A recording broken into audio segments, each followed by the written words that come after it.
नाज़रीन व सामईन अस्सलामु अलैकुम व रहमतुल्लाहि व बरकातुहू। इस्तक़बाल है आपका भारत उर्दू टाइम्स पर।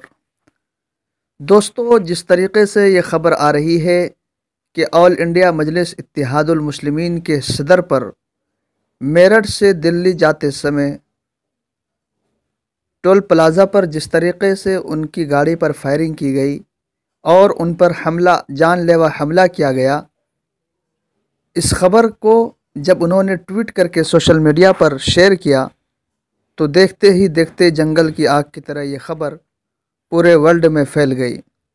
इस खबर को सुनने के बाद हर कोई यही कहने पर मजबूर हो गया कि आखिर उत्तर प्रदेश भाजपा सरकार जो ये दावा कर रही थी कि हमने उत्तर प्रदेश के अंदर जितने भी गुंडा माफिया थे वो सब के सब ने उत्तर प्रदेश को छोड़ दिया या वो जेल की सलाखों में है। इस बीच आज असदुद्दीन ओवैसी पर जिस तरीके से 3-4 राउंड की गोलियां दागी गई और फायरिंग की गई, इस खबर को सुनने के बाद AIMIM कार्यकर्ता के अंदर एक तरीके से आक्रोश का माहौल पाया जा रहा है। देवबंद से ऑल इंडिया मजलिस इत्तेहादुल मुस्लिमीन के उम्मीदवार मौलाना उमैर मदनी ने इस पर अपनी प्रतिक्रिया जाहिर की है और उन्होंने क्या कुछ कहा है। वहाँ के कार्यकर्ता ने रैली निकाल कर हुकूमत से ये मुतालबा किया है कि आरोपियों को जल्द से जल्द गिरफ्तार किया जाए। आइए इस पर तफसीली रोशनी डालते हैं। मेरठ के किठौर में चुनावी रैली के बाद दिल्ली जाते हुए ऑल इंडिया मजलिस इत्तेहादुल मुस्लिमीन के प्रमुख सांसद असदुद्दीन ओवैसी पर हुए जानलेवा हमले से देवबंद में ऑल इंडिया मजलिस इत्तेहादुल मुस्लिमीन के कार्यकर्ताओं में उबाल पाया जा रहा है। कार्यकर्ताओं ने प्रदर्शन करके आरोपियों के खिलाफ सख्त कार्रवाई करने की मांग करते हुए यूपी सरकार के खिलाफ जमकर नारेबाजी की।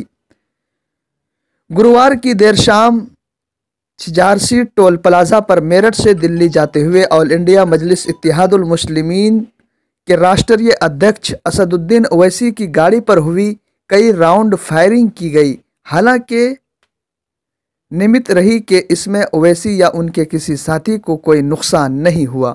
इस मामले को लेकर देवबंद में कार्यकर्ताओं में काफ़ी रोष देखने को मिला। ऑल इंडिया मजलिस इत्तेहादुल मुस्लिमीन के प्रत्याशी उमैर मदनी के नेतृत्व में कार्यकर्ताओं ने उर्दू गेट से लेकर दारुल उलूम चौक तक प्रदर्शन किया और यूपी सरकार के खिलाफ जमकर नारेबाजी की। भारी संख्या में मौजूद कार्यकर्ताओं ने यूपी सरकार और यूपी पुलिस के खिलाफ नारेबाजी करते हुए कहा कि गुंडागर्दी बर्दाश्त नहीं की जाएगी। उन्होंने असदुद्दीन ओवैसी के हमलावरों के खिलाफ सख्त कानूनी कार्रवाई करने की मांग करते हुए असदुद्दीन ओवैसी पर हमले को बड़ा षड्यंत्र बताया है। इस दौरान प्रत्याशी उमैर मदनी, कासिम उस्मानी, नबील उस्मानी, सईद सिद्दीकी, शुएब बरनी वगैरह समेत सैकड़ों कार्यकर्ता मौजूद रहे।